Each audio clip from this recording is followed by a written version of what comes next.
प्रिय छात्रों, हिंदी के इस शिक्षण सत्र में आपका हार्दिक स्वागत है। आज हम गद्य खंड के अंतर्गत शिक्षा का उद्देश्य निबंध पाठ के 7वें भाग का अध्ययन करेंगे। प्रस्तुत अंश में निबंधकार डॉक्टर संपूर्णानंद जी ने धर्म के वास्तविक स्वरूप को प्रस्तुत करने का प्रयास किया है। उनका मानना है कि धर्म का तात्पर्य मात्र पूजा पाठ नहीं है, बल्कि समस्त कल्याणकारी कार्यों को ही समग्र रूप में धर्म कहा जाता है। गद्यांश देखें। कहने का तात्पर्य यह है कि छात्र के चरित्र को इस प्रकार विकास देना है कि वह मैं तू के ऊपर उठ सके। जहाँ तक उपयोग का भाव रहेगा, वहाँ तक साम्य की आकांक्षा होगी। वह वस्तु मेरी होकर रहे, इसी में संघर्ष और कलह होता है, परंतु सेवा और सुकृत में संघर्ष नहीं हो सकता। कठिन शब्दों का अर्थ और व्याख्या के साथ देखते चलें। तात्पर्य का अर्थ होता है आशय, साम्य बराबरी, कलह झगड़ा, सुकृत श्रेष्ठ कार्य। लेखक डॉक्टर संपूर्णानंद जी कहते हैं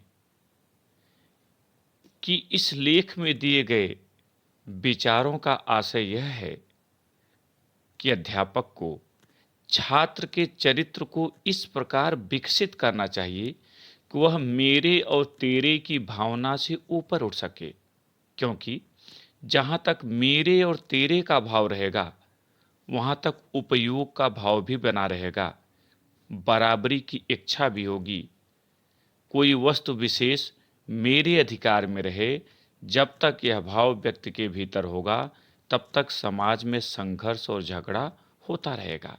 लेकिन सेवा और श्रेष्ठ कार्य करने में कभी संघर्ष नहीं हो सकता।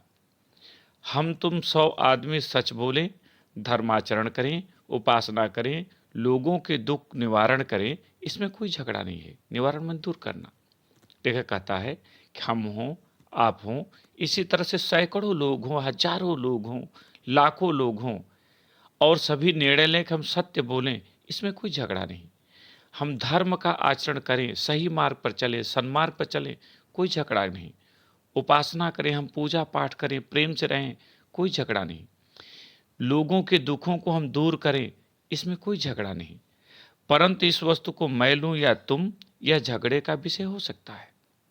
लेखक कहता है कि कोई एक वस्तु हो और कई लोग हों, और वहां यह प्रश्न उठ जाए कि यह मेरे अधिकार में हो या तेरे अधिकार में हो, तो वहां विवाद उत्पन्न हो सकता है, क्योंकि एक वस्तु का उपयोग एक समय में प्रायः एक ही मनुष्य कर सकता है। कोई भी वस्तु एक समय में एक ही व्यक्ति के काम में आ सकती है, इसलिए अन्य से संघर्ष होना स्वाभाविक है। गाना हो रहा हो, आकाश में तारे खिले हों, फूलों के सुवास माने सुगंध से लदी समीर मन हवा बह रही हो, इनके सुख को युगपत हजारों व्यक्ति ले सकते हैं। युगपत मन साथ साथ। लेखक कहता है कि कहीं गीत बज रहा हो, कोई गा रहा हो, आकाश में तारे खिले हुए हों, फूलों की सुगंध से हवा बह रही हो, ऐसे आनंद को एक साथ हजारों व्यक्ति उठा सकते हैं, लाखों व्यक्ति उठा सकते हैं। काव्य पाठ से मुझको आनंद होता है, वह आपके आनंद को कम नहीं करता। लेखक दूसरा उदाहरण प्रस्तुत करता है कि कहीं कविता का पाठ हो रहा हो और उसे सुनकर मुझे आनंद आ रहा हो, तो अगर आप भी उस काव्य पाठ को सुनेंगे तो आपका आनंद कम नहीं हो सकता कि मैंने थोड़ा आनंद ले लिया तो आपका कम हो जाएगा, बल्कि वह आनंद सभी को समान रूप में प्राप्त होता है। इसलिए प्राचीन आचार्यों ने धर्म की दीक्षा दी थी। आज भी अध्यापक को, चाहे उसका विषय गणित हो या भूगोल, इतिहास हो या तर्कशास्त्र, अपने शिष्यों में धर्म की प्रवृत्ति उत्पन्न करनी चाहिए। लेखक कह रहा है, हमारे प्राचीन आर्यों ने धर्म की दीक्षा इसीलिए दी थी कि यदि हम धर्म के मार्ग पर चलेंगे तो हम विवाद से बचेंगे और आगे बढ़ेंगे। आज भी अध्यापक का यह कर्तव्य है कि चाहे वह जिस विषय का अध्यापक हो, चाहे गणित का हो या भूगोल का, इतिहास का हो या तर्कशास्त्र का, विज्ञान का हो या साहित्य का, उसे अपने शिष्य में धर्म के भाव उत्पन्न करने चाहिए। उसे यह नहीं सोचना चाहिए कि यह काम साहित्य के अध्यापक का है, मैं विज्ञान का अध्यापक हूं तो मुझे धर्म से क्या लेना देना। ऐसा नहीं है।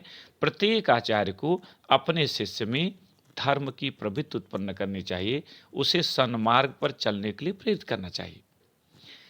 धर्म का तात्पर्य पूजा पाठ नहीं है।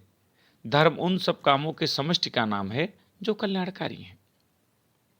लेखक धर्म के वास्तविक स्वरूप को स्पष्ट करते हुए कहता है कि धर्म का तात्पर्य पूजा पाठ नहीं है। केवल बाह्य कर्म कांडों तक सीमित रहना धर्म नहीं है, बल्कि धर्म तो उन समस्त कार्यों की संपूर्णता का नाम है जो कल्याणकारी हैं। अतः मनुष्य को वही कार्य करना चाहिए जो स्वयं के साथ संपूर्ण समाज के लिए समान रूप से कल्याणकारी हों, कल्याणप्रद हों। अपना कल्याण समाज के कल्याण से पृथक नहीं हो सकता। पृथक माने अलग। मनुष्य के बहुत से ऐसे गुण हैं जिनका विकास समाज में रहकर होता है, और बहुत से ऐसे भोग और सुख हैं जो समाज में प्राप्त हो सकते हैं। लेखक कहता है कि किसी भी व्यक्ति का हित समाज के हित से अलग नहीं हो सकता। समाज का हित होगा तो व्यक्ति का हित उसी में सम्मिलित है, और व्यक्ति का हित होगा तो समाज में ही हो सकता है, क्योंकि बहुत से सुख और भोग ऐसे हैं जो समाज के सहयोग से ही व्यक्ति को प्राप्त हो सकते हैं। वह अकेले उन्हें प्राप्त नहीं कर सकता। इसलिए समाज को ध्यान में रखकर ही धर्म का आदेश होता है। धर्म का जो विधान होता है उसमें संपूर्ण समाज के हित को ध्यान में रखा जाता है। परंतु हमारे समाज में केवल मनुष्य नहीं है, हम जिस समाज के अंग हैं उसमें देव भी हैं, पशु भी हैं, मनुष्य भी हैं। लेखक कहता है कि हमारे समाज का तात्पर्य केवल मानव समाज से नहीं है, बल्कि देव समाज, पशु समाज, पक्षी समाज भी हमारे समाज के ही अंग हैं, क्योंकि उनका और हमारा दोनों का आपस में संबंध है। हम उनसे लाभान्वित होते हैं, प्रभावित होते हैं, इसलिए वे भी हमारे ही समाज के अंग हैं। इन सबका हम पर प्रभाव पड़ता है, सबका हमारे ऊपर ऋण है, इसलिए सबके प्रति हमारा कर्तव्य है। लेखक कहता है कि इस समाज में, मानव समाज में जो भी कार्य होते हैं उसमें बहुत सी ऐसी चीजें हैं जो हमें प्रभावित करती हैं, उनके प्रति भी हमारा कर्तव्य है, इसलिए उनके प्रति भी हमें उन कर्तव्यों को करना चाहिए। इसीलिए ऋषियों ने हमारे ऊपर देव ऋण, ऋषि ऋण, पितृ ऋण, भूत ऋण, अतिथि ऋण आदि का निर्धारण किया कि हमें उन्हें चुकाना है, अर्थात इन सब के प्रति अपने कर्तव्यों का निर्वाह करना है। हमको इस प्रकार रहना है कि हमारे पूर्वज संस्कृत का जो प्रकाश हमारे लिए छोड़ गए उनका लोप न होने पाए। लोप माने लुप्त होना, समाप्त होना, हमारे पीछे आने वालों तक वह पहुंच जाए। लेखक कहता है कि हमारा जीवन इस तरह का हो कि हमारे पूर्वजों ने जिस संस्कृत का निर्माण किया वह नष्ट न हो, बल्कि उसका प्रकाश आने वाली पीढ़ियों तक सरलता से पहुंचे। इसलिए हमारे कर्तव्यों की डोर पितरों से लेकर वंशजों तक पहुंचती है। इसलिए हमारा कर्तव्य हमारे पूर्वजों से प्रारंभ होकर आगे आने वाले जो हमारे वंशज हैं, जो नई पीढ़ी है, वहां तक है। हम अपने कर्तव्यों को सीमित नहीं मान सकते, छोटा नहीं मान सकते।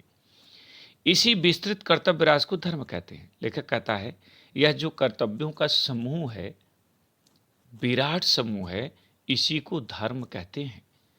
आज सब अपने अपने अधिकारों के लिए लड़ते हैं, इस झगड़े का अंत नहीं हो सकता।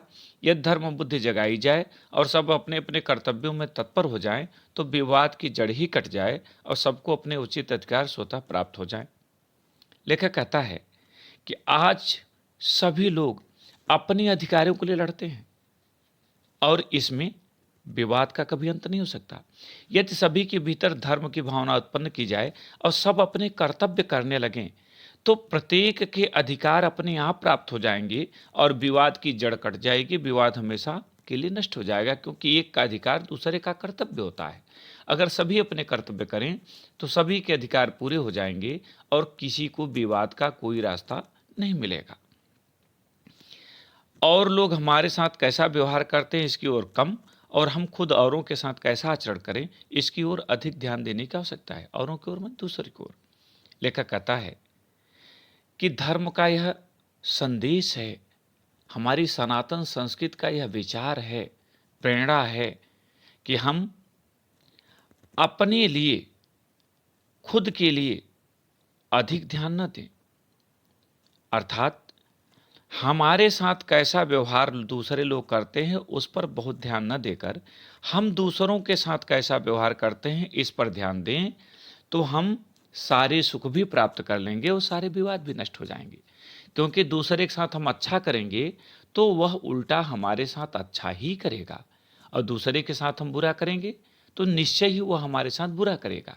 इसीलिए हमारी संस्कृति कहती है कि सभी के साथ अच्छा व्यवहार करें, तो सब आपके साथ अच्छा व्यवहार करेंगे और जीवन सुंदर सार्थक हो जाएगा। यही हमारी संस्कृति का संदेश है और यही धर्म का वास्तविक मर्म भी है, रहस्य भी है। इस पर आधारित प्रश्नोत्तर देखें।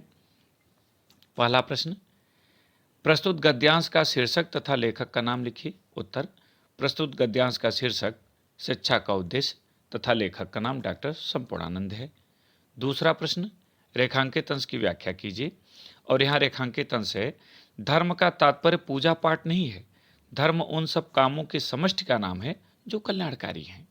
उत्तर, लेखक डॉक्टर संपूर्णानंद जी कहते हैं कि धर्म का आशय पूजा पाठ अर्थात बाह्य कर्मकांडों तक सीमित रहना नहीं है, बल्कि धर्म तो उन समस्त कार्यों की संपूर्णता का नाम है जो कल्याणकारी हैं। अतः मनुष्य को वही कार्य करना चाहिए जो स्वयं के साथ संपूर्ण समाज के लिए समान रूप से कल्याणप्रद हो, कल्याणकारी हो। तीसरा प्रश्न, प्रस्तुत गद्यांश के अनुसार धर्म क्या है? उत्तर, प्रस्तुत गद्यांश के अनुसार धर्म उन सब कामों की समष्टि का नाम है जो व्यक्ति और समाज के लिए समान रूप से कल्याणकारी हैं। चौथा प्रश्न, इन पंक्तियों में मनुष्य और समाज के कल्याण का आपस में क्या संबंध बताया गया है? उत्तर, इन पंक्तियों में मनुष्य और समाज के कल्याण के संबंध में बताया गया है कि ये एक दूसरे के पूरक हैं, एक ही सिक्के के दो पहलू हैं, इन्हें अलग नहीं किया जा सकता। अतः एक के कल्याण में ही दूसरे का कल्याण निहित है। पांचवा और अंतिम प्रश्न, इस गद्यांश में मनुष्य के अतिरिक्त किसको समाज का अंग माना गया है? उत्तर, इस गद्यांश में मनुष्य के अतिरिक्त देव, पशु, पक्षी आदि को भी समाज का अंग माना गया है। इस भाग में इतना ही। अगले भाग में फिर मिलेंगे। बहुत बहुत धन्यवाद।